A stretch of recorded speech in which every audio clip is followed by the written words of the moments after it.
देख रहे हैं राष्ट्रवादी संदेश। नमस्कार, आदाब, सत श्री अकाल। मैं लाल मोहम्मद, जन स्वतंत्र पत्रकार, और आप देख रहे हैं राष्ट्रवादी संदेश। आज वीडीएस पैलेस में भारतीय नागरिक सामाजिक बल द्वारा एक जन मुद्दों को हल करने के लिए जन प्रेस कॉन्फ्रेंस का आयोजन किया गया है। इसमें भादरा क्षेत्र की समस्याओं को लेके, किसानों को लेके, मजदूरों के लिए और पेयजल और सिंचाई पानी आदि अनेक मुद्दों को लेके यहाँ जो है प्रेस कॉन्फ्रेंस की गई, जो जिसके अध्यक्ष लीलू राम जी तेनाड़ हैं। और इन्होंने जो प्रेस कॉन्फ्रेंस से पूर्व 13 जून से और 17 जून तक एसडीएम कार्यालय के समक्ष कार्मिक अनशन करने का निर्णय लिया है। इस विषय में आज जो है प्रेस कॉन्फ्रेंस करके पत्रकारों को बताएंगे कि पूरी मुद्दे क्या है, क्या विषय है और क्यों करना चाहते हैं अनशन। ये पूरी जानकारी प्रेस कॉन्फ्रेंस देंगे। तो देखते रहिए राष्ट्रवादी संदेश और लाइक कीजिए और राष्ट्रवादी संदेश को सब्सक्राइब कीजिए, ताकि आप आगे भी भविष्य में हमारे वीडियो जारी हो वो आप देखते रहें। तो देखते रहिए राष्ट्रवादी संदेश।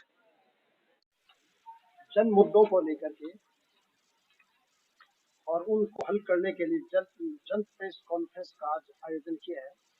इस जन प्रेस कॉन्फ्रेंस में हमारे इलेक्ट्रॉनिक मीडिया के पधारे संवाददाता एवं प्रिंट मीडिया, आप सबका तहे दिल से भारतीय सामाजिक नागरिक बल की ओर से स्वागत है। क्योंकि हमने ये प्रेस कॉन्फ्रेंस, जिसका नाम जन प्रेस कॉन्फ्रेंस रखा गया है, वो इसलिए कि जनता के मुद्दों को लेकर के ये प्रेस कॉन्फ्रेंस बुलाई है। क्योंकि हम देख रहे हैं कि पूरे प्रदेश ही नहीं, देश में वर्तमान में जो हालात बने हुए हैं, जन मुद्दों को लेकर के, जन मुद्दों की बात को लेकर के उनसे ध्यान डाइवर्ट करके अलग अलग मंचों से कई जाति, कई धर्म, कई अन्य मुद्दों से भटकाया जा रहा है। ऐसे में कई दल के नाम पर, कई जाति के नाम पर, कई धर्म के नाम पर, ऐसे में हम भारत के लोग वैचारिक चेतना अभियान के तहत, संवैधानिक चेतना अभियान के तहत, जिसका लक्ष्य हमारा समता, समानता और सामाजिक न्याय हेतु, हम इस मिशन में संघर्षरत हैं और चेतना में के लिए गांव गांव में, हर जिले में, हर प्रदेश में हमारा अभियान देश में ये चल रहा है। और इसकी शुरुआत जो हमने आज जो भादरा के अंदर प्रेस कॉन्फ्रेंस के जरिए जन मुद्दों को, जन चेतना को आगे बढ़ाने के लिए हमने ये महसूस किया कि राज्य सरकार के सामने, भारत सरकार के इन मुद्दों को लेकर के एक कर्मिक धरना एसडीएम कार्यालय के भादरा के समक्ष रखने का निर्णय किया। जो अमूमन ये जन मुद्दे रोजगार की गारंटी, शिक्षा, चिकित्सा, बिजली, पानी आदि को लेकर के है। आज किसान और आम आदमी, मजदूर, उनका जीवन जीना दुश्वार हो गया है। उन मुद्दों से ध्यान डाइवर्ट करके भारत पाकिस्तान डिबेट जो चल रही है मीडिया में, वो बहुत ही शर्मनाक है, जो आम जनता के मुद्दों से हट करके है।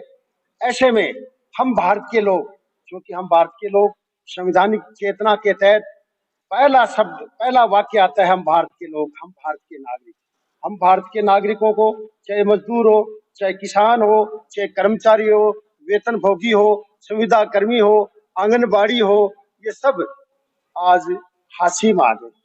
उनकी मांगों को, उनके मुद्दों को महंगाई इतनी त्रस्त कर रही है जिसकी कोई चिंता नहीं है। जीडीपी इतनी डाउन हो गई है, उनकी कोई हर मामले में, अंतर्राष्ट्रीय मामले में हम सब में डाउन डाउन डाउन हो रहे हैं। इससे एक ही हमारा समस्याओं का समाधान है कि हम 13 तारीख से लेकर 17 तारीख जन चेतना के जरिए, धरने के जरिए ये एक हमारा अभियान भादरा में शुरुआत है और अलग अलग मुद्दों को लेकर के हम, चाहे आंगनबाड़ी का हो, चाहे मजदूर का हो, चाहे किसान का हो, चाहे बिजली का हो, चाहे पानी का हो, अन्य सब मुद्दों को लेकर के हम अग्रेसिव होकर के आम जनता के बीच में जनवाद पैदा करने के लिए, क्योंकि आज देश को आजाद हुए 75 वर्ष हो गए, लगता नहीं है कि देश में आजादी है क्या। तानाशाही चल रही है, घोषित तानाशाही चल रही है, जबकि हम भारत के लोग, हम भारत के नागरिक, हम आजाद हैं और हम देश के मालिक हैं उस संविधान में। लगता नहीं है। आज एक छोटा सा एक अधिकारी एसडीएम राजा है अपने आप में, कलेक्टर महाराजा है। आपने देखा अभी अभी अब खंडेला में एक वकील को आत्महत्या इसलिए करनी पड़ी कि एक ही प्रकृति के प्रकरणों में दूसरे वकील को स्टे मिल जाना, दूसरे को न्याय मिल जाना, उनको नहीं मिलना, इसलिए कि वो रिश्वत नहीं दे रहा है, वो आंदोलन चल रहा है। एक वकील ऐसा है जो राज सत्ता के खिलाफ आवाज उठा रहा है, जनता की मांग को लेकर के उसको मुकदमों में फंसाया जा रहा है। एक ऐसा व्यक्ति है जो राज सत्ता, केंद्र की राज सत्ता के विरुद्ध बोल रहा है, उसको देशद्रोही घोषित किया जाता है। वही व्यक्ति उस पार्टी में शामिल हो जाता है केंद्र सरकार की, तो वो देशभक्त हो जाता है। ये चिंता और चुनौती की बात है। हम देशभक्तों के लिए चिंता और चुनौती की बात है होने के नाते हम कुछ चुप बैठे रहेंगे तो बहुत बड़ा देश के लिए धक्का होगा, देश पीछे चला जाएगा। जो हमने तरक्की की है 75 वर्षों में, और पीछे जाएंगे। इसमें हमारी जीडीपी हो, चाहे रोजगार का मुद्दा हो, रोजगार में जो बात होनी चाहिए थी, रोजगार घट रहे हैं। और इस निजीकरण, सार्वजनिक क्षेत्र का निजीकरण हो रहा है, ऐसे में रोजगार कहाँ मिलेगा। तो ये बहुत ही बड़ी चिंता और चुनौती की बात है। हमने इस बात को लेकर के एक आगाज किया है। हम भारत के लोग, इसमें सभी पार्टी के, सभी धर्म के, सभी जाति के, सब ऊपर उठ करके हम भारत के लोग आकर के, सब आकर के अपनी बात को, आवाज को रख सकते हैं। और हमने ये मंच जो बनाया है पूरे देश के अंदर जो चल रहा है, उसी बातों को लेकर के इस कारवां जो पूरा बढ़ेगा। और हम मानते हैं कि आज समय में इसके सिवाय और कोई विकल्प नहीं है कि हम सबको साथ लेकर चलने का। इन्हीं बातों के साथ मैं आपका धन्यवाद ज्ञापित करता हूँ मीडिया का। जय हिंद। अभी आपने ब्यूरोक्रेसी के बारे में बताया कि ब्यूरोक्रेसी जो है काम नहीं कर काम करे तो अपनी मनमर्जी से कर रही है, जबकि फिर राज्य सरकार और केंद्र सरकार कहते हो तो ये सरकार क्या कर रही है, जो चुने हुए जनप्रतिनिधि की क्या भूमिका है। अगर ब्यूरोक्रेसी अपनी मनमर्जी चला रही है तो आपका बहुत ही सवाल प्रश्न अच्छा है। ब्यूरोक्रेसी स्वयं अपने आप में स्वतंत्र नहीं है। ब्यूरोक्रेसी राजनेताओं का और कॉर्पोरेट घरानों की एक साठगांठ है, उन्हीं के तहत वो ये सारे काम हो रहे हैं। अगर कोई एसडीएम तानाशाही कर रहा है, उसका संरक्षण राजनीतिक संरक्षण के बिना वो नहीं कर सकता। आपने किसानों की दुर्दशा के बारे में, जी किसानों की दुर्दशा किस प्रकार से आप बता रहे हो। किसानों को बहुत पैसा भी मिल रहा है, केंद्र सरकार से मिल रहा है, राज्य सरकार भी छूट दे रही है, तो उसको आप दुर्दशा कैसे मानते हैं। आपका सवाल अच्छा है। देखिए, एक पानी की बोतल के 20 रुपए लगते हैं, 22 रुपए, और गेहूं 20 रुपए किले में आती है। आप अंदाजा लगाइए, किसान की दुर्दशा है। आज से 20 साल पहले जो गेहूं का भाव था, आज उनकी कीमतें देखें तो महंगाई जो बढ़ी है उसका 5 गुना अंतर, 1/5 बार। इसलिए दुर्दशा है, कही जा सकती है। कार्यक्रम के बारे में बताएं सर, आपने हाँ, बहुत अच्छा कार्यक्रम का जिक्र नहीं किया, क्या करेंगे हमें। हाँ, यहाँ जो है दिनांक 13 से 17 तारीख तक एसडीएम भादरा के कार्यालय के समक्ष हम धरना देंगे, कार्मिक धरना देंगे। क्या ये धरना सिर्फ भादरा पर रहेगा या ये अलग अलग तहसीलों में होगा, लेकिन अलग अलग कर्म एक साथ नहीं हो रहा है।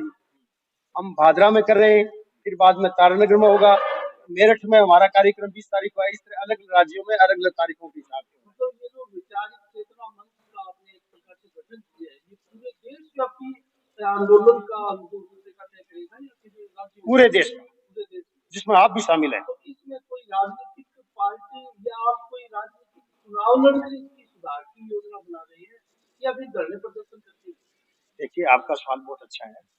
जितने भी चुनाव हैं, पार्टियां आई है, जयप्रकाश का नारा संपूर्ण समग्र क्रांति का, जनता पार्टी भी आई थी, कोई बदलाव आया? क्यों नहीं आया? इसलिए नहीं आया कि जन चेतना नहीं हुई, जनता को अपने हक हकूकों का पता नहीं। आज आम नागरिक डरा हुआ सहमा है, अगर एसडीएम के कार्यालय में जाता है तो घबराता है कि उसको अनुमति मिलेगी या नहीं मिलेगी। वो ये नहीं समझता कि ये मैं मालिक हूँ इस देश का, और ये अब कर्मचारी है, ये अधिकारी है, हमारी जनता के एक आम नागरिक के टैक्स से वेतन सैलरी वसूल कर रहा है, वो मालिक नहीं महसूस कर रहा है। ये मालिकाना एहसास आज तक किसी भी पार्टी ने नहीं कराया। जनराज की स्थापना की बात करें जी, ये जो वर्तमान जो प्रजातंत्र चल रहा है, ये जनराज आप इसको नहीं मानते? किसी भी सूरत में ये जनराज नहीं है। जनराज का मायने ये है कि जनता का राज, जनता सुनिए, जनता का राज का मतलब ये है कि अगर जनता ये महसूस करे ये मेरा जनप्रतिनिधि है, ये मेरी सरकार है। मैं नहीं समझता कि कोई आदमी नागरिक ये कह दे ये मेरी सरकार है, ये मेरा जनप्रतिनिधि है, ऐसा कोई नहीं मानता। वोट देने के बाद में इसमें तो जैसे भाजपा और कांग्रेस सबसे बड़े दल है भारत के। अगर भाजपा जीतती है वहाँ कांग्रेस विपक्ष में होगी, कांग्रेस जीतती है वहाँ भाजपा विपक्ष में होगी, तो 100% तो किसी के साथ कोई है ही नहीं। 50% जनता, 45% जनता तो विरोध में होती रहेगी। तो क्या आप उनको जन मानते हैं या वो 55% जिन्होंने विधायक सांसद बढ़ा दिया? बहुत बड़ा सवाल आपने, आपका सवाल अच्छा है। जैसे राजस्थान में एक बार भाजपा एक बार कांग्रेस, ये विकल्पहीनता है, विकल्प नहीं है ये भाजपा और कांग्रेस। उनको वोट देना मजबूरी है। यदि जनता के सामने वोट का वो ये देना हो ना, कुआ का हो तो कुआं में डाल सकते हैं, वो नाटों में डाल सकते हैं, लेकिन वो डालते हैं क्या? इसलिए कि इनको हराना है, इनको उनसे दुखी होकर के वोट देते हैं। ऐसे में कोई विकल्प नहीं है यहाँ उनके। विकल्प क्या होगा? विकल्प अपने जनराज, जनता तो चुना कैसे जाएगा? इनमें ही लोग निकलेंगे, इनमें लोग तैयार होंगे, कांग्रेस और बीजेपी थोड़े कोई तीसरा इसमें ही निकल करके वो जनराज की कायम करेगी। वो जनता अपने आप को ताकतवर महसूस करेगी, अपना मालिकाना महसूस करेगी। आज जनता क्या है, अपने आप हीन महसूस करेगी। एक विधायक है अपने आप को इतना ताकतवर महसूस करता है, इसमें व्यवस्था में वो तानाशाह हो जाता है, वो इसलिए लोग खौफ में रहते हैं उनके। जनता अपने आप सर, आपने प्रशासन, एसडीएम, कलेक्टर को भी राजा महाराजा बिल्कुल ताकतवर बताया। हाँ।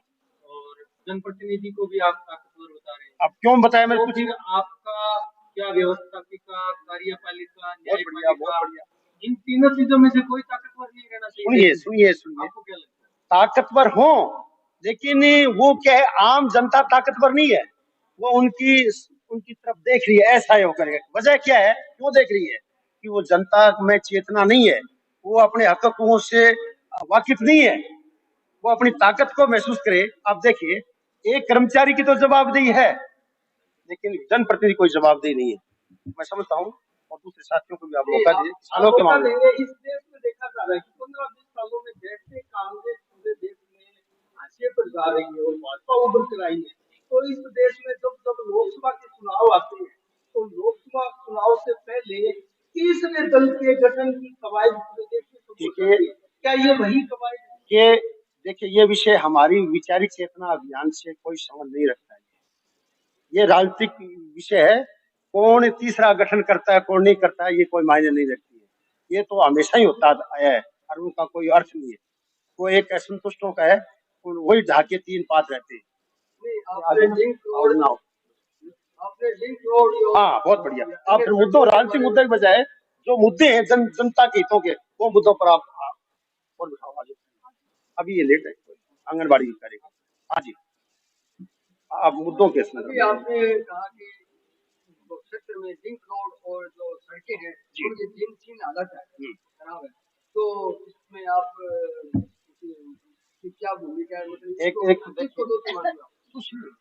मतलब मैं बात आपको बता रहा हूँ, एक मैं आपको जानकारी से बता रहा हूँ। ये कोई एक प्रदेश का नहीं है, इसमें देश का है। कैसे? ऊपर का प्रमुख जो है इसमें, वो मांगे केंद्र सरकार से संबंधित है, कुछ राज्य सरकार से, कुछ स्थानीय है। जैसे अपने गायनोलॉजिस्ट अपने राजकीय अस्पताल में 5 साल से पद स्थापन नहीं है, ये अपने यहाँ। और जैसे राजस्व त्रुटियों का दुरुस्तीकरण है, ये अपने यहाँ कर सकते हैं। इससे चकबंदी है, चकबंदी ये अपने स्थानीय मान है। हमने किसी को दोषी नहीं ठहराया हम ये कहते हैं राजनीतिक उदासीनता और प्रशासन का ध्यान नहीं होने से, जनता में जागरूकता नहीं होने का ये मुद्दे कौन हो गए। और लिंक रोड की जो बात करें, केवल अपने यहाँ भादरा में नहीं है, ये लिंक रोड खराब है। जीर्ण शीर्ण व्यवस्था पूरे प्रदेश में लिंक रोडों की, और हर पंचायत मुख्यालय लिंक से उनका रोड जो है ना जुड़ना चाहिए, नहीं जुड़े हुए उनकी हमारी मांग है। आपने कहा कि गांव में हम पुस्तकालय खोलेंगे, बिल्कुल तो मांग है हमारी। हाँ मांग है, तो ये सरकार खोलेगी या आप लोग? राजकीय मांग है मुझे।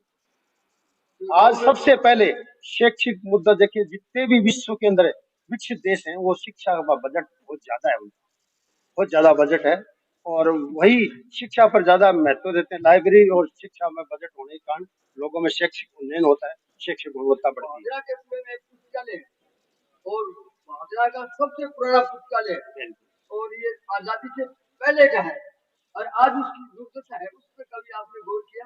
देखिए, ये आपका प्रश्न अच्छा है।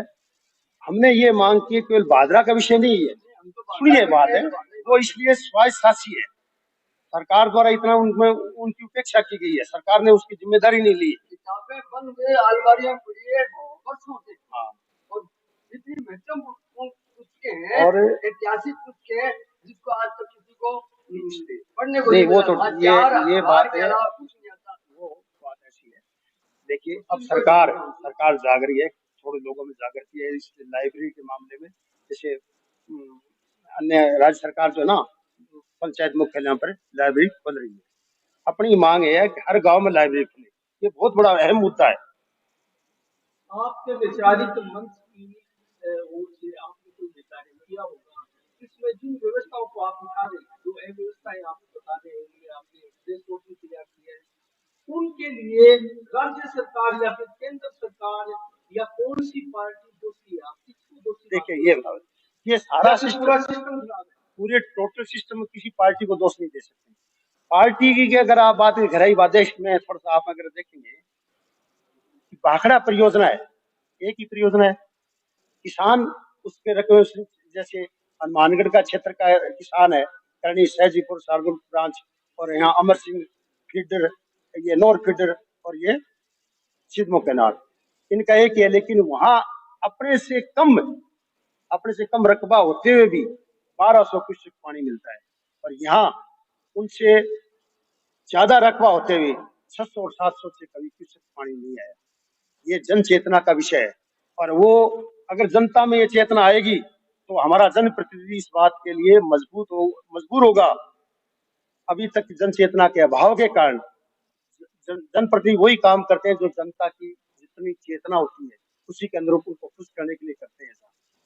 ये जरूरी है 700 समान वितरण, पानी का समान वितरण और रकबे के अंदर, क्योंकि वो एक दोइयों में यहाँ की जनता सौतेली है क्या?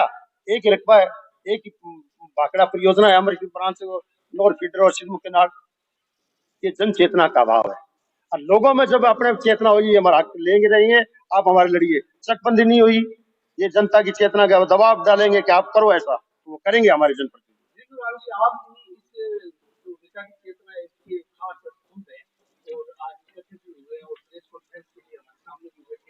तो आपको विधायक के भी तो बिल्कुल खास माने जाते हैं भगवान पूर्णिया के। भगवान पूर्णिया ने तो बहुत शानदार कार्य इस भादरा क्षेत्र में करवाए, तो फिर आपको कहाँ से इन व्यवस्थाओं को देख लिया आपने, तो कौन सी ये व्यवस्था मानते हैं आपसे? देखिए, ऐसा है कि कौन किसके पास है, कौन दूर है, इस मुद्दे पर नहीं है। हम भारत के लोग, जो वैचारिक चेतना है, इसके अंदर हम जो हमें ये लगता है कि इसके अंदर कुछ भेदभाव है, कमी है, उसको हम जनता के रूबरू करना चाहते हैं। और आप जैसे जो है प्रिंट मीडिया है, आप जो जनता को ज्यादा इसका समझा सकते हो, बता सकते हो, उसके ऊपर हम रोड की जैसे बात है, जैसे ये अपने रोजगार गारंटी कानून की बात है, शिक्षा की बात है, शिक्षा के संबंधी जो मुद्दे हैं, आंगनबाड़ी के अंदर जो हमारे कर्मचारी लगे हुए हैं उनके मानदेय के संबंधित हैं, ये जो नेता लोग हैं ये सब यहाँ से चुन के इनको फ्री बिजली मिलती है, फ्री मकान मिलता है, सब कुछ फ्री होता है। अकेले भादरा क्षेत्र के विधायक की बात नहीं है, पूरे इस सारे मुद्दे की बात है। तो क्यों न बाकी जो लोग हैं उनको भी सुविधा मिले, गरीब तबका है उनको उनके हिसाब से मिले। बिजली का जो उसको कम से कम 300 यूनिट फ्री का दिया जाए। जो ये आंगनबाड़ी में है और है ठेके पर की है, कम से कम उनको 25,000 रुपए के लगभग तो इनको दिए ही जाए। 7, 8, 10,000, 12,000 में क्या होता है इनके लिए? परिवार अकेला आदमी अपना भरण पोषण नहीं कर सकता। हम उन्हीं मुद्दों को उठा रहे हैं, न कि किसी की कोई पार्टी हो, पार्टी से। ये जो राजस्थान सरकार ने 28,000 कोविड स्वास्थ्य सहायकों के पदों को जो समाप्त कर दिया है, वो मांग की आप उठा रहे हैं? बिल्कुल उठा मांग रहे हैं। पत्र में देखिए आप, वो तो मांग पत्र के अंदर है। ऐसा है कि कोविड की जब जरूरत थी, कोविड की जब महामारी ज्यादा थी तो सरकार ने ले लिए, तो वो क्या आवश्यकता अनुसार उन्होंने लिए हैं। परंतु अब उनको हटाकर ने उनको मर्ज कर दे तो वो बढ़िया है। उनको 6 महीने, 12 महीने, 2 साल रख के उनको वापस घर भेजा जा रहा है, तो वो पीछे के नहीं रहे, आगे के नहीं रहे। तो उसके लिए भी हमने इसमें मांग पत्र में रखा है कि उनको जो रिटायर हो रहे हैं साथी उनकी जगह लिया जाए, या उनको दूसरी जगह इनको एडजस्ट किया जाए। 2-3 साल रखे और किसी को घर भेजा जाता है तो वो एक प्रकार से उसका जीवन ही बर्बाद हो जाता है। तो वो मेन मुद्दे जो हैं हमें एमपीएस की है, उसके ऊपर हम पूरा कर रहे हैं कि हमने राजस्थान को दे दिया। कर्मचारियों के जो बाकी बकाया जो उनका सैलरी से कटा था वो सेंट्रल सरकार देने से मना कर रही है। तो उसके लिए भी हमने मांग पत्र में रखा है कि भी उनकी गाड़ी कमाई की जो सैलरी से कटौती हुई, विभाग का है तो वो है तो सभी से जुड़ा हुआ है, जनता से जुड़ा हुआ है, हमसे। ऐसा हमारे उनकी रूलिंग में नहीं है कि ये राशि जो है वो उसमें कन्वर्ट कर दी जाए। नहीं, रूलिंग में कैसे नहीं है? रूलिंग में तो करता कौन है? रूलिंग में करने वाला कौन है? जनता के लिए जनता द्वारा बनाया हुआ शासन है, करे वो। कोई कानून में अमेंडमेंट करना है तो करेगा कौन? करना तो उन्हीं को है भाई। पैसा तो कर्मचारियों का है। इसमें सीधा सीधा आपको ये नहीं लगता कि राज्य सरकार और केंद्र सरकार का तालमेल नहीं है? अशोक गहलोत ने जब ये मांग मानी थी, जो पुरानी पेंशन योजना है उसको बहाल किया था, तो उससे पहले संभव क्या केंद्र सरकार की सलाह मशवरा नहीं किया? बिल्कुल किया है। आरटीआई के तहत उन्होंने पूछा है क्या हम कर सकते हैं, आरटीआई के तहत जवाब दिए है सेंटर ने कि भी आप कर सकते हो अपने स्तर पर सब कुछ। आरटीआई के तहत सारी बातें होकर किया है, सीधा ऐसे थोड़ी कर दिया कि भी हम कर रहे हैं, ऐसे नहीं हुआ है। सारी बातें ऊपर से हुई है। अच्छा, 14 तारीख को भादरा के अंदर एक बिजली उपभोक्ता संघर्ष समिति के बैनर में बहुत बड़ा आयोजन होने जा रहा है। समस्या है कि उनका का गिराव भी होगी, मांग की है, तो आपकी भी समस्या में हम तो 300 उनका भी आप समर्थन करते हैं? 300 यूनिट करते तक हैं, बिल्कुल पूरे समझते हैं। नहीं, पूरे भादरा तहसील के अंदर 3 के लिए या सभी के लिए हम ये चाहते हैं कि 300 यूनिट कम से कम फ्री दिया जाए। उनकी मांग 200 यूनिट की है। नहीं, उनकी अलग है, वो तो वो जाने वो अपनी है। हम तो 300 यूनिट चाहते हैं, 300 यूनिट। तो उसके लिए समर्थन हमारा दे दिया हमने। हम दे के आए हैं समर्थन, जाके आए हैं हम, उनको समर्थन हमारा जाके भी आए हैं हम। अच्छा, राजस्थान सरकार पूरे देश में पेट्रोल डीजल के सबसे ज्यादा टैक्स वसूलती है, क्या ये मांग की आपने? पूरे देश की मांग पेट्रोल डीजल की है, उसके अंदर तो महंगाई नियंत्रण की है। महंगाई में सब कुछ आ जाता है, कोई छोड़ा नहीं है।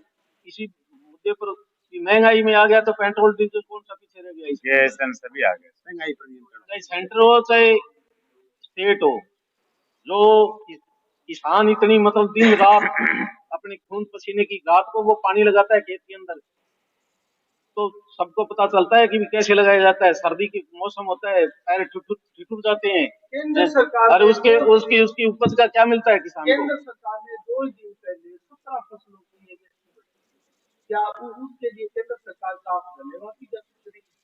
साहब, जो किसान की पसीना है ना, उस पसीने की वो कीमत नहीं बढ़ती है। एक क्विंटल में 50 बढ़ा दिए, 100 बढ़ा दिए, उससे खाद के क्या दाम है, तेल के क्या दाम है। किसान की मेहनत तो गई फोकट में, उसका खर्चा नहीं मिल रहा किसान को। किसका किसका डबल बजट को कागजों में डबल कर दिया, किसको क्या मिल रहा है? किसान को फायदा किसान को होगा ना सीधा। किसान बीमा और 6,000 रुपए जो मिले उसको आप कुछ नहीं मानते। तो बीमा मिल रहा है साहब, बीमा मिल रहा है तो बीमा किसान का कटता है, काम करता है। हर बीमा तो हर चीज को मिलता है, किसको नहीं मिलता? स्वागत योग्य मिलता है उसके लिए स्वागत है, स्वागत योग्य जो मिलता है उसके लिए स्वागत है। इस देश के अंदर जो है 75-80% हम किसानों के ऊपर ही निर्धारित हैं। किसानों को सबसे ज्यादा मतलब उसका अगर ख्याल रखे कोई सरकार हो, तभी हम आगे बढ़ेंगे। किसान आगे बढ़ेगा तो पूरी हर चीज आगे बढ़ेगी।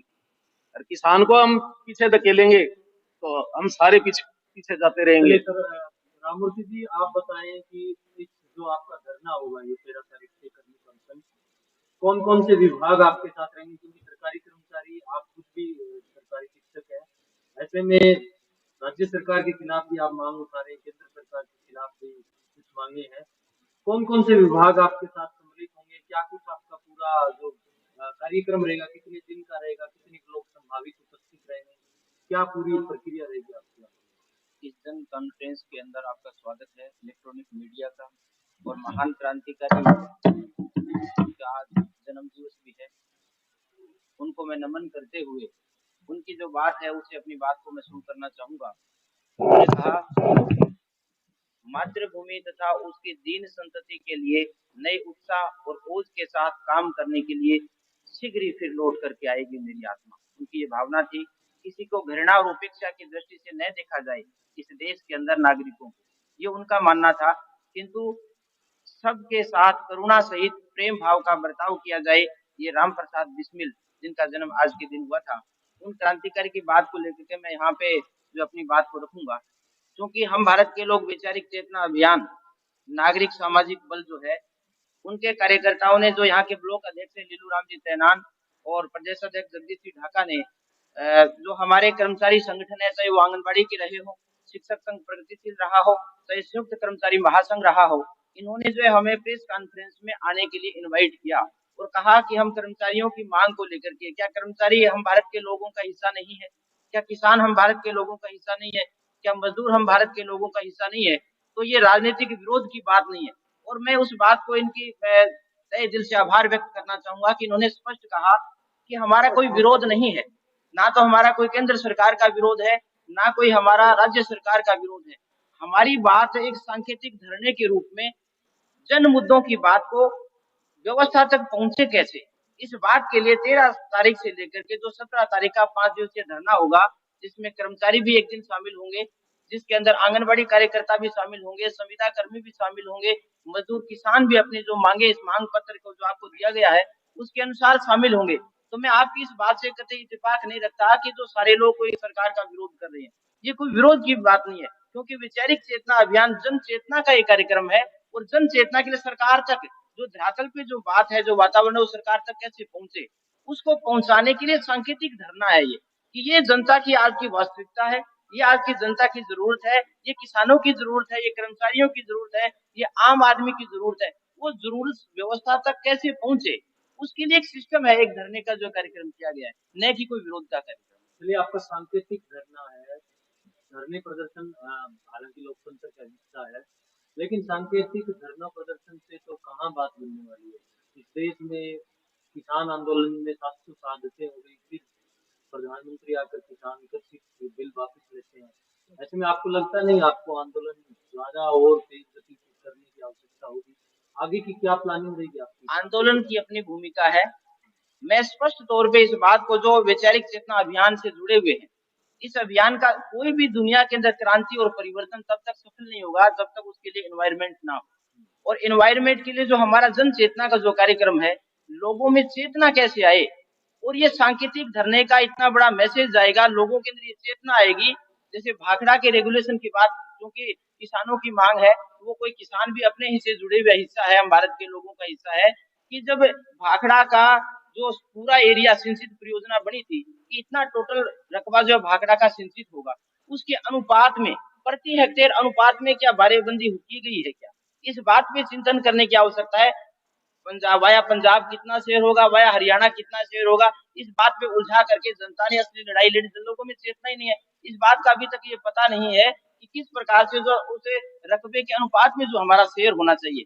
शिक्षा की कर्मचारियों की बात रखी, हम इनका समर्थन करते हैं खुले मन से कि इन्होंने जो कर्मचारियों की बात रखी है, जैसा मैं आपके पत्रकार साथी ने अभी जो पूछा था किसानों के बारे में भी कि किसानों की फसल के रेट बढ़ा दिए हैं, मैं इस बात से भी कतई इत्तेफाक नहीं रखता कि एमएसपी गारंटी का कानून बने, मिनिमम सपोर्ट प्राइस जो 1.5 गुना लागत का हो। पहले लागत तो तय हो, किसानों की फसल की लागत तय हो, उसके अनुपात में अगर गारंटी दे कि उसके अनुपात में मिलेंगे तो कहाँ दिक्कत है। सरकार किसी की भी उससे कोई नहीं होने वाला है। दूसरी बात, ओपीएस का जो मसला था, राज्य सरकार के मुख्यमंत्री अशोक गहलोत का कर्मचारी वर्ग से हम तहे दिल से आभार व्यक्त करते हैं कि राज्य कर्मचारियों को उन्होंने संवेदनशीलता दर्शाते हुए बुढ़ापे के अंदर जो उनकी पेंशन को बहाल किया। लेकिन उनके एक राज्य में बहाल होने से कर्मचारी वर्ग जो दूसरे स्टेटों के जो लोग हैं, क्या उनका भला होने वाला नहीं है।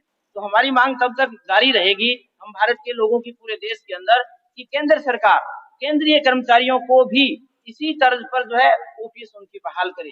और वो जो पैरामिलिट्री फोर्सेस के जो जवान हैं, जो सीमा पर सबसे पहले शहादत जिनकी हो रही है, बीएसएफ के जो जवान हैं, उनको जो है कोई पेंशन नहीं मिल रही, तो ये केंद्र सरकार की भी जिम्मेदारी है, उनकी पारिवारिक या सामाजिक सुरक्षा के लिए जो उनकी पेंशन बहाल की जाए।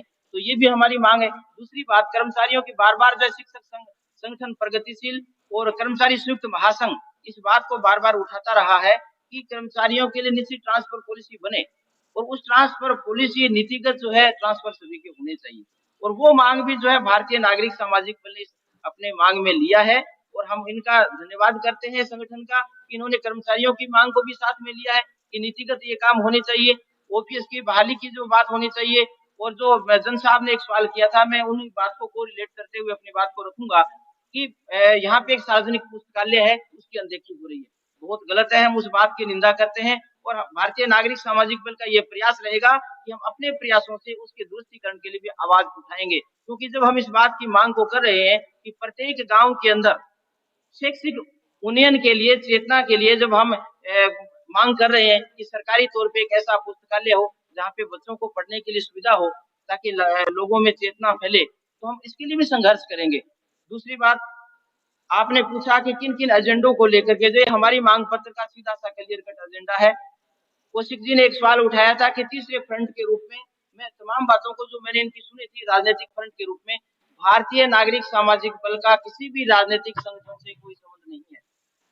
नागरिक होने की हैसियत से, चाहे वो किसी राजनीतिक विचारधारा का हो, राजनीति की एक नागरिक की, आम नागरिक की हैसियत से इस संगठन से जुड़ सकता है। भारत का नागरिक बनकर के वो हमारे साथ आए, नागरिकों की पीड़ा के लिए वो चेतना का कार्य करे। हमारा काम सिर्फ जन चेतना का है। चलिए सर, लोकतंत्र में चेतना मायने कम रखती है, लोकतंत्र में मायने रखता है सरकार किसकी है, आपके पास विधानसभा में नंबर क्या है, संसद में आपके पास कितने नंबर है। आपकी चेतना के कार्यक्रम से कोई सरकार बनने को बिगड़ने वाली नहीं है। ऐसे में आपकी मांगे पूरी कैसे होगी? आप चेतना को क्या कभी पार्टी में तब्दील कर पाएंगे? क्या चेतना को किसी दलगत राजनीति की तरफ लेकर जाएंगे? चेतना का होगा क्या? चेतना के द्वारा आपने कहा कुछ नहीं हो सकता, मैं इत्तेफाक नहीं रख सकता, सहमत नहीं इस बात से। इतिहास गवाह है कि जितनी व्यवस्थाएं परिवर्तित हुई है वो चेतना के द्वारा हुई है, और चेतन जनता ये तय करेगी कि हमें आगे का रास्ता क्या हो। विधानसभा और लोकसभा के अंदर जो बैठे हुए हैं वो जनता के नुमाइंदे हैं।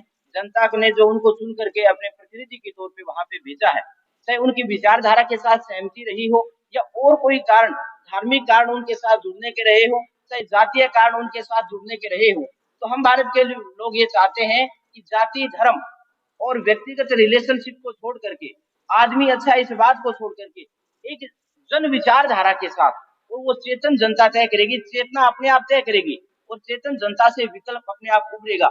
हमें कहने की जरूरत नहीं है, जब जनता चेतन हो जाएगी तो विकल्प अपने आप उभरता रहेगा। क्या तो हम परिवर्तन भारत की के तरफ लोग चेतना अभियान कभी कभी भविष्य में 10 साल 20 साल बाद ऐसा कोई विकल्प, स्थायी विकल्प, क्योंकि अपने आप ढूंढने से सरकारें नहीं बदल सकती, अपने आप ढूंढने से चंद नुमाइंदे बदल सकते हैं। ऐसे में विकल्प तो जरूरी है। दिल्ली में जिस प्रकार से अन्ना हजारे ने आंदोलन किया, उसके बाद उसी विकल्प के जरिए आम आदमी पार्टी निकली। ऐसे में विकल्प तो कभी न कभी तो चेतना आएगी, वो अपने आप तय करेगी। हम लोग चेतना से ही सब कुछ होगा। हम किसको लोग लेना है वो तो अपने आपके और हमारे अंदर चेतना आएगी, अपने किसको ले और क्या हमारा भला करेगा, क्या जनता को सुनाई करेगा। एक चीज कंक्लूड कर रहे हैं, इनके सवाल का पहले कंक्लूड कर लें, बिंदुवार कोई बात नहीं, पूरा टाइम अपने पास है। हम भारत के लोग वैचारिक चेतना अभियान के जो लोग हैं, जो साथी जुड़े हुए हैं, जो दिल्ली में परिवर्तन हुआ, पंजाब में परिवर्तन, हम उसको परिवर्तन नहीं मानते। क्या आज भी वहाँ ये स्थितियां नहीं है क्या उन राज्यों के अंदर? कुछ मांगों का मतलब नहीं है भी। जिस दिन जनराज की जो बात कही कि या क्या याद, जनराज का मतलब है कि जनता को ये लगे कि भी ये हमारे लिए सब कुछ हो रहा है, ये व्यवस्था तय करे।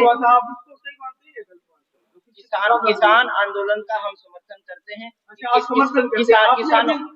पहले आपने कहा, मैं आपकी बात पे आता हूँ, आपने कहा कि जो फसलें होती है उनका कोई निर्धारित मूल्य तो निर्धारित करे, उनकी कोई वैल्यू तो निर्धारित करे। बिल्कुल, तो यही तो आजादी थी उन कृषि विरोध में से वापस क्यों कहा? हम उसमें नहीं थी ऐसा, के नुमाइंदे पूरी जोड़ लगा ऐसा नहीं था। किसान किसी भी स्टेट का कहीं भी नहीं, वो नहीं हमारी मांग सिर्फ इतनी है, वो ऐसा नहीं था। आर्थिक रूप से मिनिमम सपोर्ट प्राइस की जो बात है वो कानूनी गारंटी बन जाएगी कि हम जो लागत का 1.5 गुना देंगे, क्या दिक्कत है, हमें कहीं बेचने कोई फर्क नहीं पड़ता। हम भारत के लोग इस बात को मानते हैं कि जो किसान की आर्थिक बदहाली की जो स्थिति है वो दुरुस्त कैसे हो, उसके लिए एमएसपी गारंटी कानून बने, रोजगार गारंटी कानून बने, व्यवस्था ये जिम्मेदारी तय करे कि चाहे किसी भी फील्ड में जाने वाला हो, उसकी योग्यता के अनुसार सरकार की जिम्मेदारी हो आप सभी को रोजगार दे, जो युवा बेरोजगार उनको रोजगार दे, कैसे देना वो व्यवस्था की जिम्मेदारी है। ऐसा कानून बने कि हम गारंटी से आपको रोजगार देंगे, हम गारंटी से आपको शिक्षा देंगे, हम गारंटी से किसानों को एमएसपी देंगे, ये हम गारंटी की बात करें। एक बात और पूछना चाहूंगा सर, जो हम लोग इस फेवर में भी है कि सरकार का काम होता है आम जनता को सुविधाएं देना, क्या कोई ऐसा फॉर्मूला आप लोग सरकार को सुझाएंगे? क्योंकि आप अभी थोड़े स्तर पर हैं, कभी न कभी आप बड़े स्तर पर होंगे जब आप केंद्र सरकार से सीधे मुखातिब होंगे, भविष्य में तात्कालीन कोई भी सरकार हो। क्या उनको कोई ऐसा फॉर्मूला आप सुझाएंगे कि किस प्रकार से सरकार आम जनता को गारंटी दे सकती है, किस प्रकार से रेवेन्यू जनरेट हो सकता है, किस प्रकार से लोगों तक सुविधाएं पहुंच सकती है? क्या कोई ऐसा विदेश का फॉर्मूला है, क्या किसी राज्य का आपके पास उदाहरण है, एग्जाम्पल है कि वहां पर ऐसा चल रहा है, ऐसा होना चाहिए? वर्तमान में ऐसी व्यवस्था कहीं नहीं है जो 100% रोजगार की गारंटी की ओर बढ़ रही है। इस बात का हम भारत के लोगों को पीड़ा है कि भी दिन दिन बेरोजगारी बढ़ रही है। उस पर नियंत्रण करने के लिए एक ही तरीका है जो हम भारत के लोगों की समझ में आता है कि ज्यादा से ज्यादा रोजगार का सृजन कैसे हो, काम के घंटे घटे, रोजगार का मतलब ठीक है, काम के घंटे घटा करके, ठीक है ना, जबकि उल्टा हो रहा है, काम के घंटे बढ़ाए जा रहे हैं। नहीं सर, मेरा क्वेश्चन है कि रोजगार का मतलब क्या समझते हैं? मतलब रोजगार का मतलब है कि इस देश का नागरिक जो युवा है वो अपने घर की कबीलदारी और अपनी जिम्मेवारियों को पूरा करने में, खर्चा निर्वहन करने में सक्षम हो। आज के समय गांव में भी इंग्लिश मीडियम स्कूल हो रहे हैं और लगभग 100 में से 99% शिक्षित हैं। मतलब ऐसा कोई परिवार नहीं है जो अपने बच्चों को नहीं पढ़ा रहा है, और सभी बीए एमए डिग्रियां तक ले रहे हैं, तो सभी को नौकरियां तो नहीं मिल सकती, रोजगार तो उनको मिल सकता है जन साहब। इसमें जो आप पूछ रहे हो ना, एक भर्ती का उदाहरण बताता हूँ। रीट की भर्ती के अंदर सारी पोस्टें अगर बढ़ा करके अपनी बात करें, 70,000 1 लाख पोस्टें मान लेते हैं, 1 लाख, और 17 लाख का आंकड़ा जो है फार्म भरने वाला तो होगा, 1 लाख चयनित होंगे, वो 16 लाख की वो क्या करेंगे? ये बहुत मतलब आप उन पे जाने की अपने को जरूरत है। मेरा कहने का भाव ये है कि योग्यता के अनुसार काम व्यवस्था के द्वारा निर्धारित नीतियों द्वारा ही दिया जा सकेगा, और उसके अंदर सबसे जरूरी चीज ये है कि काम के घंटों को कम किया जाए, बढ़ाने की। आप रोजगार मामले के अंदर जनसंख्या को मैटर नहीं मानते? जनसंख्या परिणाम है अशिक्षा का, इनका उससे क्या फर्क पड़ता है? ये शिक्षा तो रही नहीं। देखो आज घर की कबीलदारी चलना इतना मुश्किल हो गया है। पहले एक एक घर में 10-10 सदस्य 20-20 सदस्य हुआ करते थे। आज कानून नहीं बना है फिर भी नहीं है ना।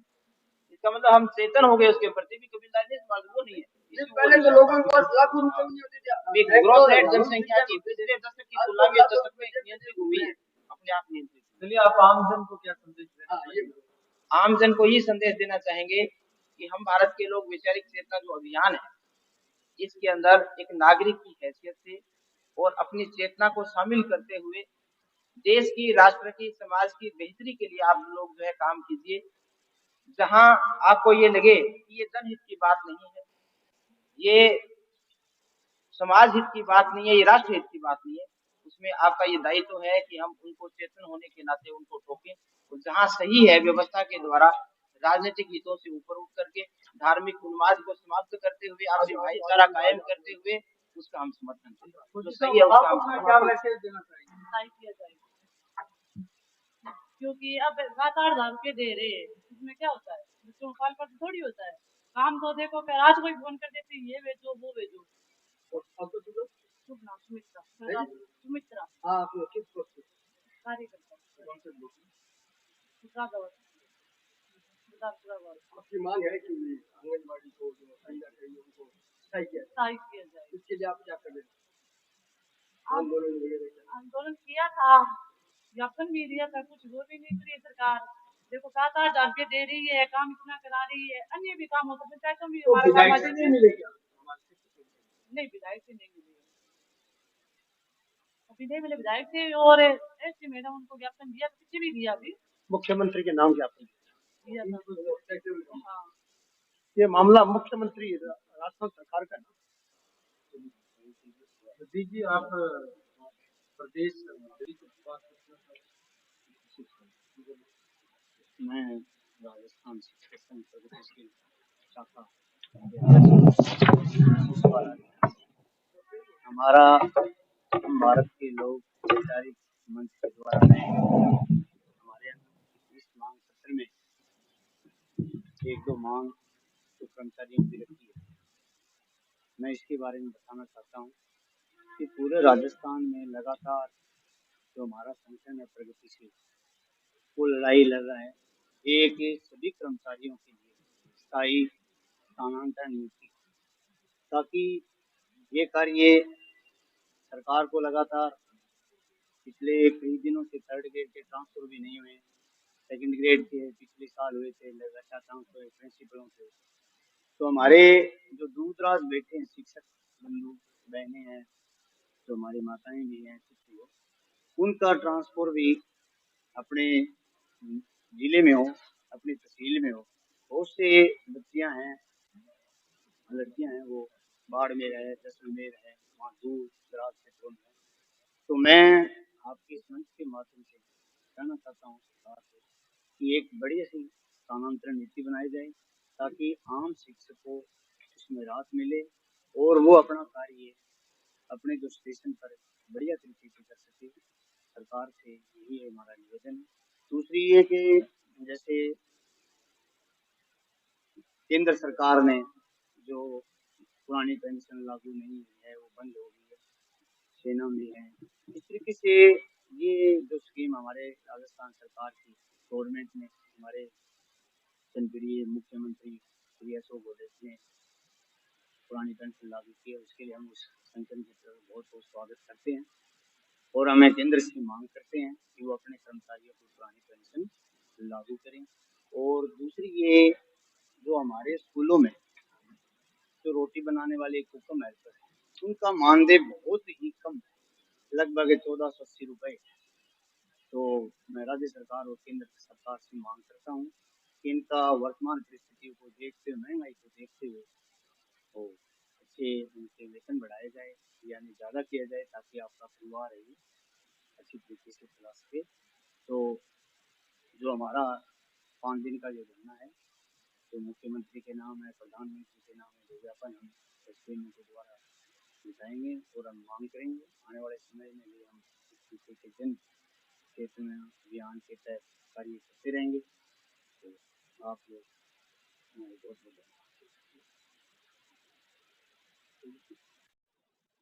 तो ये थी भारतीय नागरिक सामाजिक बल की जन प्रेस कॉन्फ्रेंस, और जिन्होंने विभिन्न नेताओं ने, विभिन्न पदाधिकारियों ने अपनी बात रखी।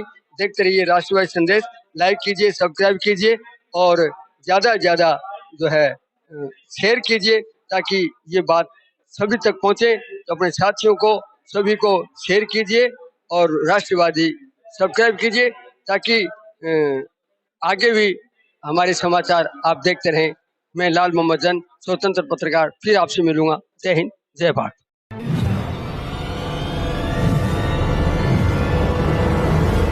हमारा वीडियो आपको अच्छा लगे तो सब्सक्राइब करें, बेल आइकन दबाएं और लाइक करें।